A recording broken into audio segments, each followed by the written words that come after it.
warahmatullahi wabarakatuh. Yang terhormat dosen penguji uji kinerja dalam jabatan PPG 2022. Perkenalkan, nama saya Muhammad Zailani, guru dari MTS Ma'arif NU2 Taraban Brebes, sekaligus mahasiswa PPG yang diselenggarakan oleh Kementerian Agama bertepatan di LPTK UIN Sunan Kalijaga, Yogyakarta. Pada hari ini saya akan mempraktekkan uji kinerja dalam bentuk video pembelajaran di kelas 7A MTS Ma'arif NU2 Taraban Brebes dengan mengambil tema misi dan strategi dakwah Nabi Muhammad SAW di Mekah. Selamat menyaksikan praktek UKIN dalam jabatan dari saya. Sekian, terima kasih. Assalamualaikum warahmatullahi wabarakatuh.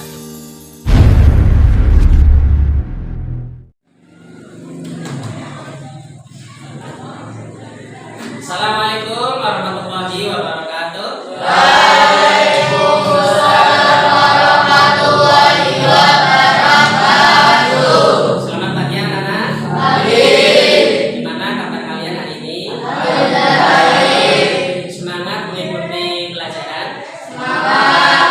Untuk pelajaran kita hari ini sejarah budaya Islam. Sebelumnya coba kalian teliti di bawah kalian apakah masih ada sampah. Dilihat ada apa enggak? Sudah dibersihkan ya? Ya.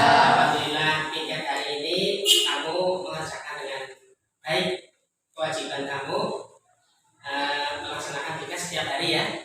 Coba anak-anak yang bajunya belum dimasukkan dulu. Ya, masukkan dulu, Mas.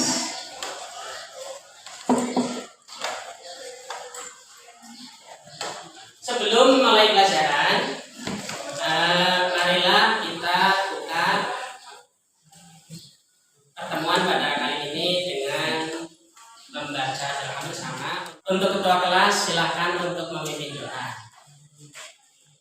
Siap, berdoa mulai. Bismillahirrahmanirrahim. Raditu billahi rabba wa bil islami dina wa bi Muhammadin nabiyya wa rasula. Rabbi zidna ilma warzuqna fahma. Amin. Sadaqallahul azim. Baiklah anak-anak, untuk materi pada hari ini sebelum kita mulai, Kak Guru akan absen dulu. Abdul Muiz, Hadir. Aditya, Ahmad Farhan, Ananda Susilo, Andika, Puspitasari, Salma Wulandari, Sela Novelia, Syafaatur Rahman, Umi Kartika Sari. Alhamdulillah, pada hari ini semuanya masuk. Anak-anak, untuk pertemuan kita pada pagi hari ini kita akan membahas tema tentang strategi dan dakwah Nabi Muhammad SAW di Mekah. Sebelumnya materi kita ada yang masih ingat materi sebelumnya? Materi sebelumnya itu keadaan Arab Islam, sosial dan ekonomi masyarakat Arab. Materi pada kali ini kita akan membahas tentang strategi dan dakwah Nabi Muhammad SAW di Mekah. Itu kalian amati video strategi dakwah Nabi. Setelah itu nanti kalian analisis, kalian bentuk kelompok untuk didiskusikan, kemudian untuk dipresentasikan masing-masing kelompok ke depan. Paham ya? Silakan kalian simak baik-baik video yang aku tampilkan pada kali ini.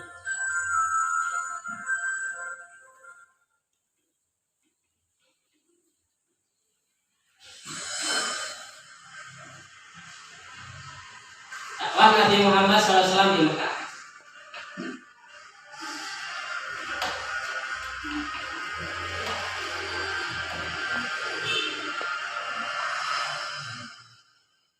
Strategi dakwah Nabi Muhammad SAW di Mekah. Ada dua metode dakwah Nabi Muhammad di Mekah. Yang pertama, dakwah secara rahasia, sirriyah. Dakwah sirriyah, rahasia, yaitu dakwah Rasulullah secara sembunyi-sembunyi. Cara dakwah ini dilakukan atas dasar surat Asy-Syu'ara ayat 211. Kemudian Rasulullah melakukan dakwah sirriyah ini dilakukan selama 3 tahun. Yang kedua ada dakwah jahriyah. Cara dakwah Rasulullah secara terang-terangan. Dakwah ini dilakukan atas perintah Allah dalam surat Al-Hijr 94 di Bukit Shafa. Setelah dakwah ini, banyak masyarakat yang menentang terhadap dakwah Nabi Muhammad SAW. Berbagai upaya dilakukan untuk menghalangi, merintangi dakwah Nabi, termasuk menghina, mengancam, menyiksa Nabi dan umat Islam. Nah, dalam kondisi itu turun surat untuk berhijrah Az-Zumar ayat 10.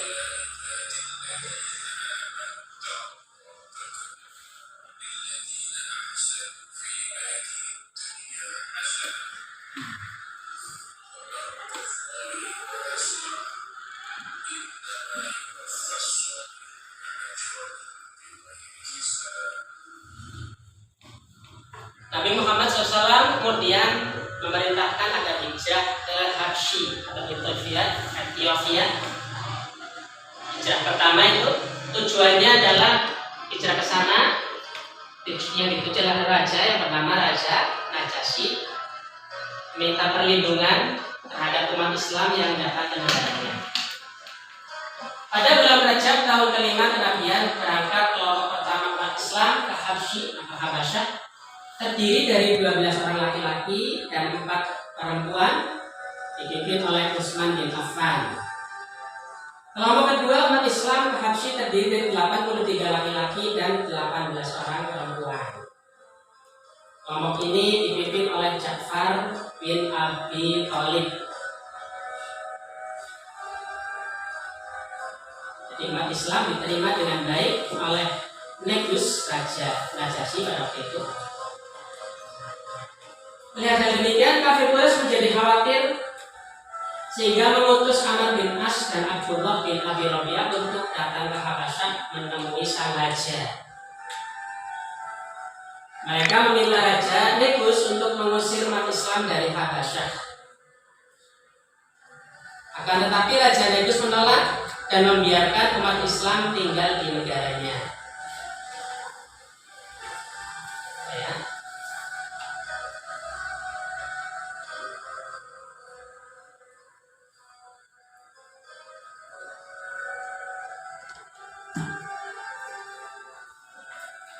Jadi mereka diboikot. Setelah itu tidak boleh berhubungan dengan penduduk Mekah, tinggal di tempat terpencil di luar kota Mekah yang disebut dengan Syi'ib Abu Thalib. Pemboikotan tersebut ditulis dan diletakkan di dinding Ka'bah, di sisi Ka'bah. Untuk isi daripada pemboikotannya, Quraisy tidak akan menikahi umat Islam Bani Hashim dan Bani Abdul Muthalib. Quraisy tidak akan menerima permintaan nikah dari umat Islam Bani Hashim dan Bani Abdul Muthalib. Ketika itu, kaum Quraisy tidak akan berbicara dan menjenguk orang sakit dari umat Islam Bani Hashim dan Bani Abdul Muthalib. Kaum Quraisy tidak akan mengantar mayat umat Islam Bani Hashim dan Bani Abdul Muthalib.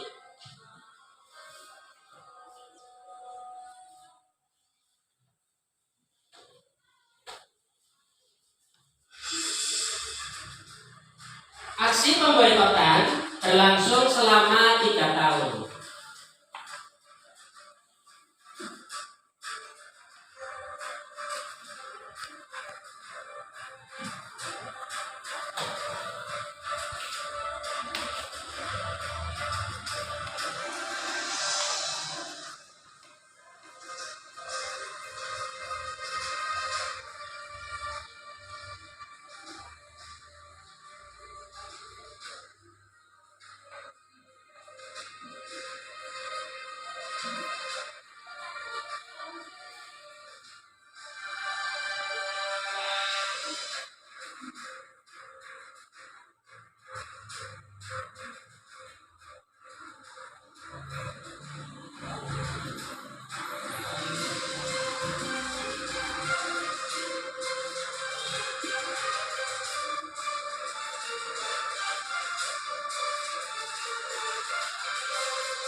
ini sebelumnya tentang tema yang akan kita bahas pada kali ini, yakni strategi dan dakwah Nabi Muhammad SAW. Baiklah, setelah kalian amati video tadi, silakan yang mau bertanya. Ya. Dakwah Rasulullah secara sembunyi-sembunyi ditunjukkan kepada siapa? Ada yang bisa menjawab? Apa? Rasulullah secara sembunyi-sembunyi ditunjukkan kepada keluarga dan kerabat terdekat. Secara sembunyi-sembunyi ditunjukkan pada keluarga terdekat. Jadi dakwah itu ada dua tadi ya. Kalian saksikan, ada dakwah syariah sembunyi-sembunyi, ada dakwah jahriyah atau terang. Pertama kali kita Nabi Muhammad SAW berdakwah itu pada golongan dari keluarganya sendiri. Yang kedua, pertanyaan kedua.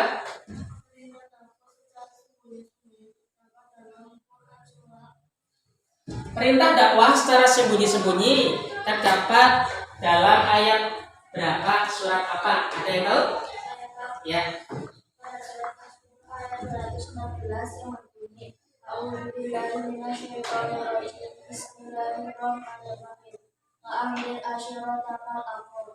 Ya, betul. Ayat berapa ya tadi?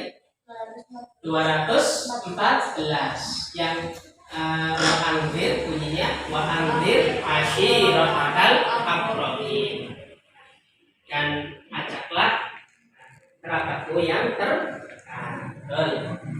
Yang ketiga silakan. Ya, apa definisi as-sabiqunal awwalun? Pertanyaannya, apa definisi dari as-sabiqunal awwalun? Ya, coba ada yang mau menjawabnya. As-sabiqunal awwalun adalah orang-orang yang lebih dahulu masuk Islam. Itu definisi dari as-sabiqunal awwalun. Ada lagi yang mau tanya? Ya, silakan. Kalau laki-laki dewasa yang sedang masuk Islam adalah siapakah yang termasuk as-sabiqunal awwalun dari laki-laki dewasa yang masuk Islam? Yang tahu? Ya.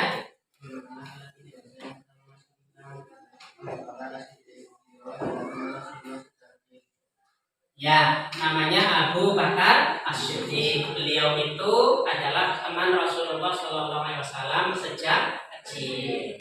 Ya. Ada lagi yang bertanya? Sudah ada? Ya. Kalau sudah tidak ada, silahkan kalian bentuk kelompok menjadi 4 kelompok. Kalian diskusikan materi yang Pak Guru tampilkan dalam video pada hari ini. Nanti kalian presentasikan ke depan. Silakan.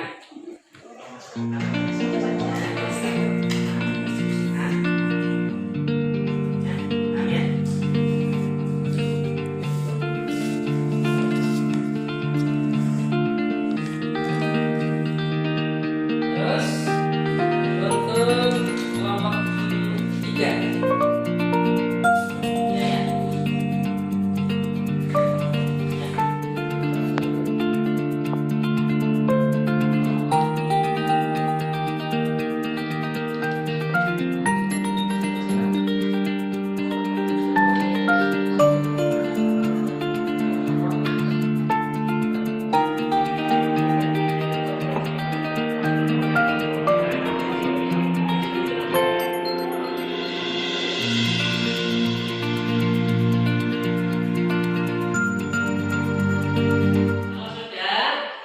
Teman kalian salah satu maju ke depan untuk mempresentasikan. Yuk, dari kelompok 1 maju.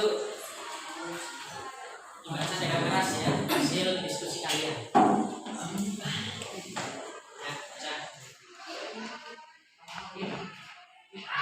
Isi dasar dakwah Nabi Muhammad SAW di Mekah. Isi merupakan tujuan bahwa isi dakwah Nabi Muhammad SAW pada berada di Mekah adalah prioritas kepada tujuan tujuan, yaitu satu mengajarkan tauhid, dua menanamkan akhlak mulia, tiga merupakan perilaku jahiliyah. Sedangkan strategi merupakan cara-cara yang digunakan Nabi Muhammad SAW untuk menyampaikan dakwah Islam dengan tujuan agar dakwah tersebut bisa dengan mudah diterima oleh umatnya. Untuk tujuan tersebut, beliau melakukan strategi berdakwah secara bertahap agar substansi materi dakwahnya dapat diterima dengan mudah di kalangan masyarakat Arab. Secara garis besar, Nabi Muhammad SAW dibagi menjadi dua periode, yaitu periode Mekah dan periode Madinah. Proses dakwah Nabi Muhammad di Mekah berlangsung selama 13 tahun atau 3 tahun dilakukan secara sembunyi-sembunyi dan 10 tahun secara terang-terangan. Sedangkan dakwah di Madinah berlangsung selama 10 tahun, yaitu mulai dari hijrah Nabi SAW ke Madinah sampai dia wafat. Ya, silakan kembali. Berikutnya kelompok 2. Maju ke depan.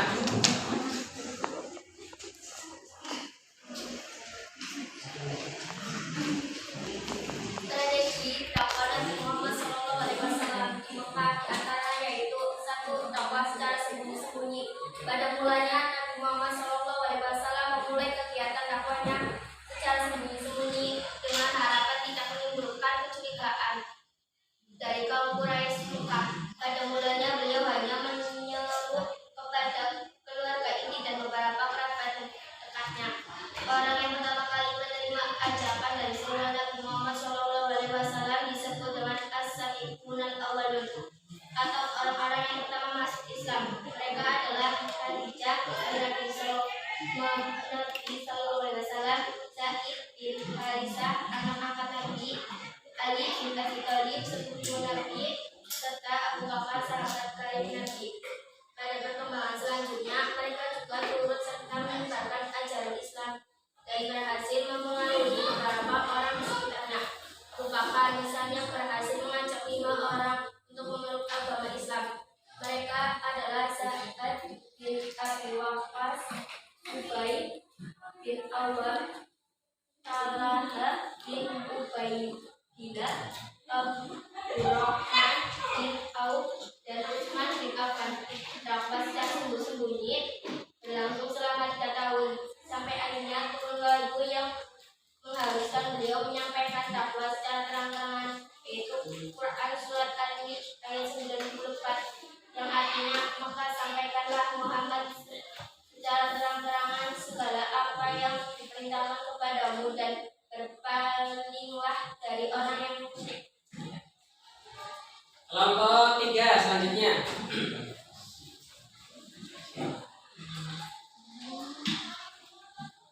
Dakwah secara terang-terangan. Setelah Nabi Muhammad SAW menerima wahyu Quran surat Al-Mulk ayat 94, kemudian dia mengumpulkan orang-orang dari Bani Muthalib dan Bani mana. Jumlah mereka yang hadir pada pertemuan itu sekitar 45 orang. Beliau bermaksud menyampaikan dakwah Islam dalam pertemuan tersebut. Namun belum sempat berbicara, anak Abu Lahab bertanya langsung terlebih dahulu seraya berkata, mereka lain ada di sini adalah teman-teman serta anak-anaknya. Maka bicaralah jika ingin berbicara dan tidak perlu bersikap kanak-kanakan. Ketahuilah bahwa tidak ada orang Arab yang berani menghentikan dan terhadap kaummu. Dengan begitu aku pernah membunuhmu, biarkan kau urusan keluarga bapakmu. Jika aku tetap bertahan pada urusanmu, maka akan lebih mudah bagi seluruh kabilah untuk menekan dan semua bangsa Arab itu kan urusanmu. Karena sesungguhnya engkau tidak pernah melihat seseorang dari mereka yang pernah berbuat macam-macam seperti yang engkau berbuat saat ini. Mendengar ucapan Abu Lahab, Nabi Muhammad SAW menyediakan dan tidak berkata cepat dan tidak berkata kata-kata apapun. Ya, kelompok 4, 7.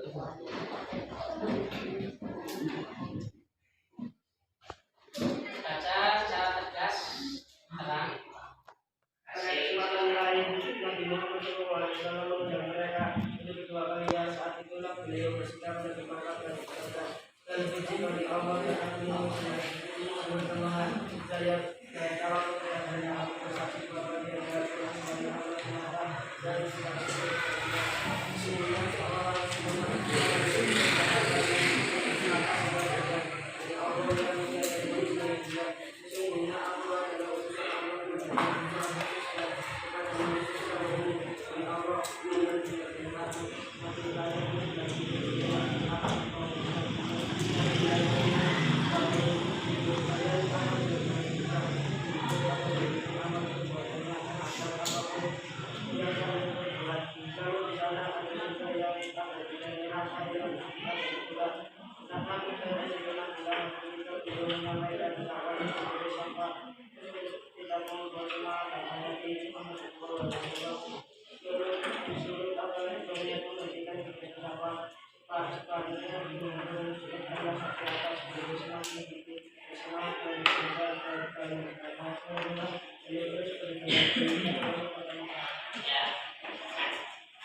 Anak-anak, untuk selanjutnya aku ulas materi pada pertemuan kita kali ini.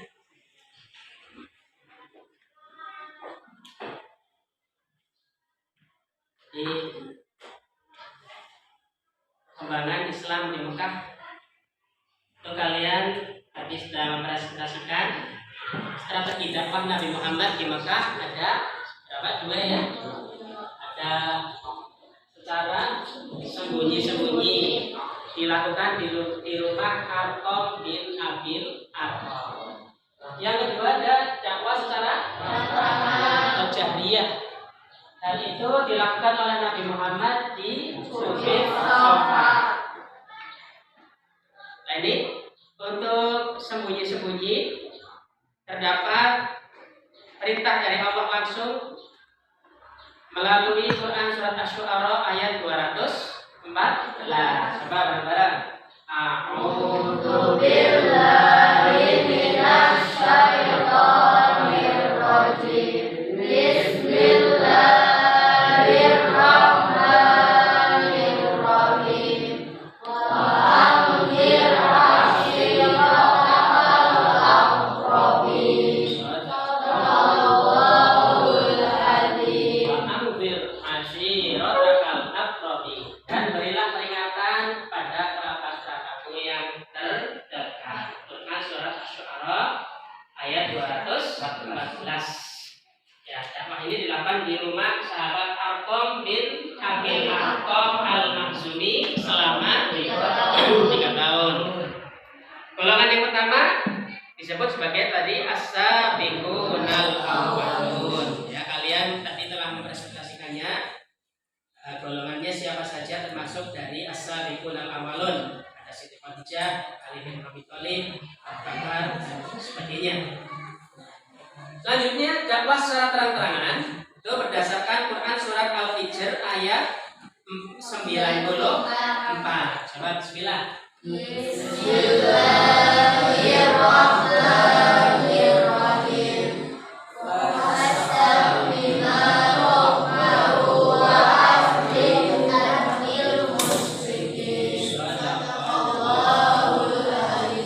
Maka sampaikanlah olehmu secara terang-terangan segala apa yang diperintahkan padamu dan berpalinglah dari orang-orang yang musyrik. Nah, ini setelah turunnya ayat ini, Nabi disuruh untuk berdakwah secara terang-terangan dilakukan di Bukit Safa. Sebelum belajar diakhiri, Pak Guru akan membagikan tugas untuk dikerjakan oleh kalian. Silakan dikerjakan. Nanti setelah selesai lihat.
tutup dengan membaca